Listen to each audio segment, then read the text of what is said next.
Have you ever hit Wednesday and you feel like the week is already running you? You've been going nonstop, but you're not sure what you're having for dinner. You're not sure what still needs to get done. You're just feeling completely overwhelmed.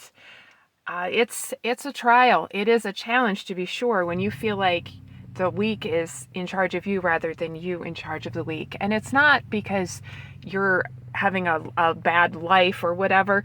It's just that you need a better weekly system. And that's what we're going to talk about today. Hi, my name is Heidi Cooper, and the name of this podcast is Biblical Planning for Women, where we take a look at planning not from a worldly go, go, go, 100% production mindset, but we look at the Word of God and what it has to say, the principles that it has for us as we do our best to manage our home and our family in a way that pleases God. So today we're going to talk about the idea of a weekly reset. And it's so important because I think a lot of women are basically starting over from scratch every Monday morning. And that is just so frustrating because if you're starting over from the bottom, from the ground up, you have to then figure out every single meal as you go. Appointments are going to come up on you and surprise you. You know, you're going to get those notifications that, oh, I've got an appointment today at 2:00 and you completely forgot. Chores are going to get behind. They're not going to be kept up consistently. And the thing that's really bothersome about restarting every week like this is the spiritual priorities get left in the sidelines. Things like taking the time to get in your Bible, time for prayer, time to just journal and think through things and just think about the deeper things, the deeper issues. I've often called this the soccer mom scenario where you're only thinking as deep as what's for dinner and trying to keep up with everything, and you're never allowing your mind or your heart or your spirit to go below the surface and really think about the more important things in life. That only happens when you are able to keep the everyday things scheduled and in check to be able to take that time for the spiritual priorities that are so important. So if you're feeling right now like you're constantly asking, what's for dinner? What needs done this week? What did I forget? When am I going to take care of that? It's important that we have this weekly reset, which is what I'm going to walk you through today.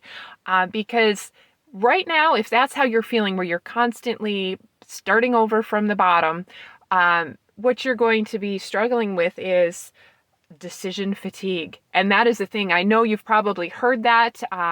It's kind of a buzzword, but the idea that you're constantly having to make decisions about what to eat, what to wear, what to do next, and your brain just says, I'm done making decisions. I'm overwhelmed. I'm shutting down.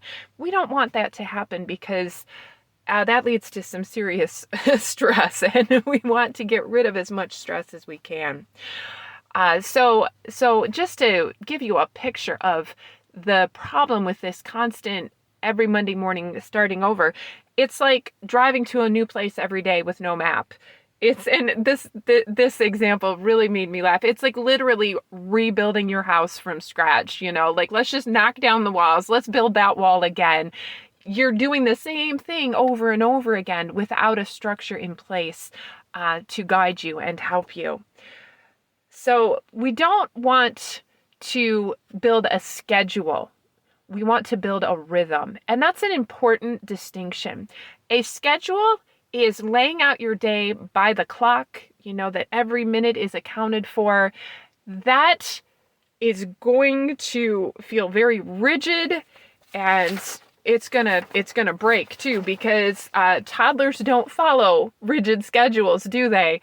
Life doesn't follow rigid schedules. Things happen. Whereas a rhythm is flexible. It allows for real life to happen. It leaves room, that breathing space for real life. And it gives you anchors throughout your week that you can build from and hang things on, as it were. So a predictable weekly rhythm gives you anchor points for when you're going to plan, when you're going to shop, when you're going to prep and clean and rest. Does your week currently allow time for rest?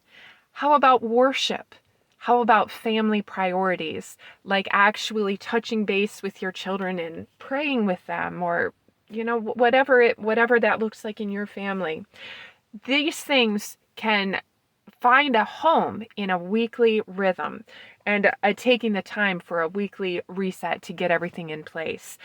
So let's take a look in our Bibles and see what it has to say about this idea of a weekly rhythm. And we're going to start in Ecclesiastes chapter 3.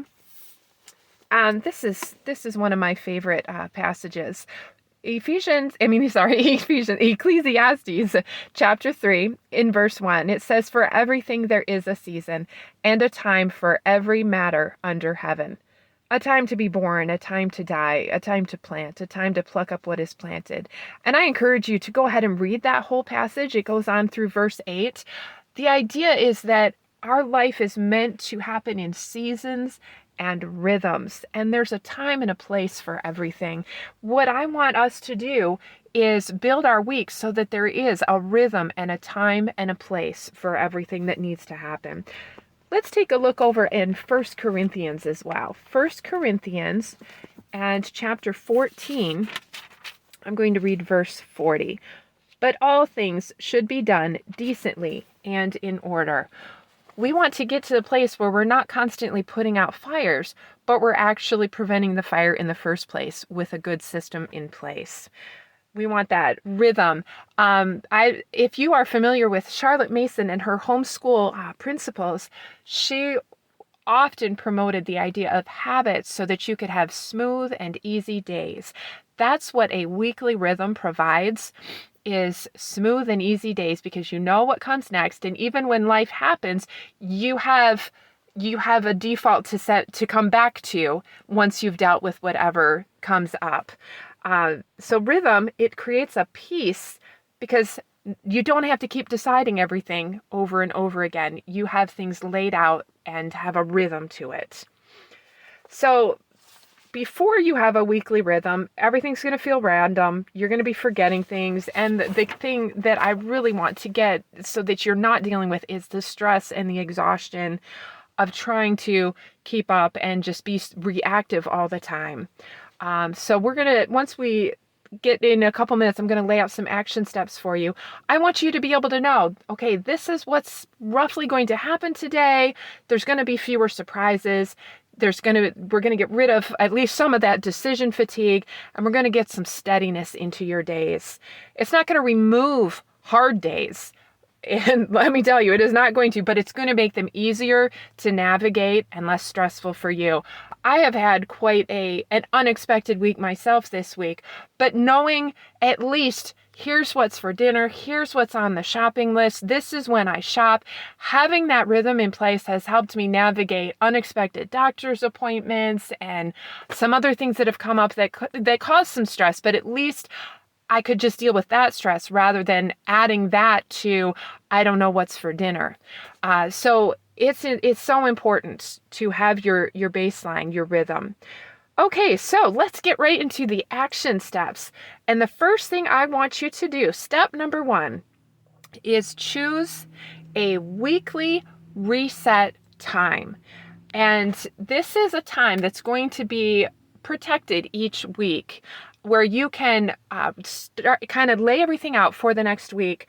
Some suggestions would be maybe Sunday afternoon. I don't recommend waiting into Monday if you can possibly help it. My personal preferred time is sometime on Friday as I'm prepping for the Sabbath. In our family, we keep the Sabbath from Friday night to Saturday night. That's the 7th day rest that God gave us from creation. And it is a blessed time that we are going to be talking about in future podcasts. But Friday is the day where we get ready so we can have that full day of rest. Friday afternoon is an excellent time to have that weekly reset. So think about through your week, what day might work for you, and I recommend you either pick like a Friday or a Sunday to kind of reset and look at the week ahead and take a few minutes with a planner or a notebook to kind of lay things out. So think first, what time would work for you and commit to that this week. We're coming up, this is Thursday, so tomorrow would be Friday.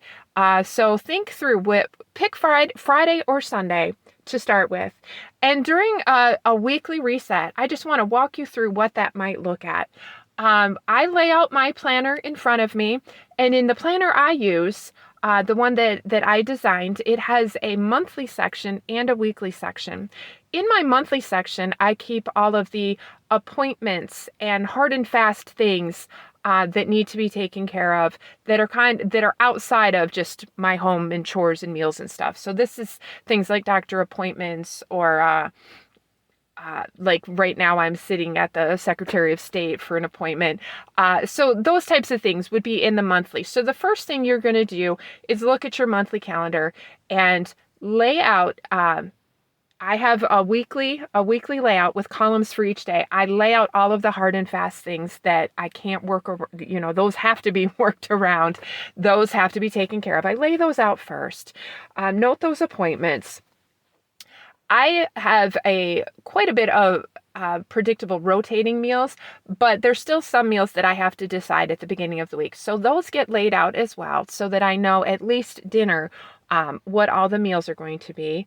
And then I try also to take a little time and think through spiritually what I want to focus on that week. What are the priorities? And before I even do that, I just want to make a quick note. There also may be aside from the appointments, there may be tasks that really need to be tackled that week. There may be phone calls that need to be made. There may be a repair or something that needs to happen around the house. Those would also be important to lay out in this weekly reset time to make sure that those are handled during the week. So as we're looking at the week ahead, I like to take a few minutes and copy a couple verses right into my planner to act as kind of an inspiration or focus for the week as to, I really want to look at this particular thing. For example, I'm going to pull out my planner and take a look at what I have copied over in the past.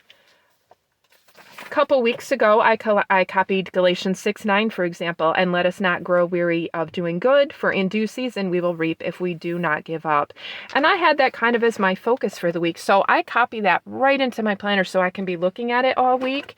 And I think it's a good idea for you to kind of pick up one or two focus verses to be dwelling on during the week as you're handling other things. So what you've managed to accomplish now is you've picked a time that you're going to commit to lay out your planner and kind of think through the week ahead. I want you to look at your calendar. I want you to put in appointments, tasks that need to be done that week.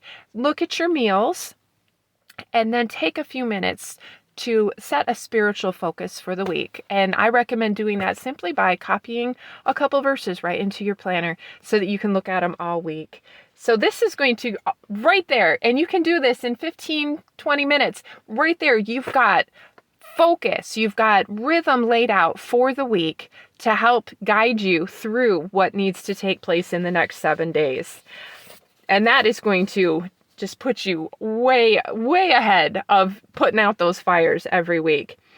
And another thing that you can do if you've successfully gotten through all that and you want to get some bonus points for your planning this week, pick 3 weekly priorities. And these could be just 3 tasks that you want to focus on. Maybe you want to make sure you get that dentist appointment scheduled. Maybe you want to make sure that you've got your 5 dinners that you can actually make at home. You want to plan for that. So you can pick 3 weekly priorities that you'd really like to make sure that those 3 things get done this week. And what I like to think about is even for my daily task list, I'd like to pick 3 things, and I focus on those, and everything else is gravy.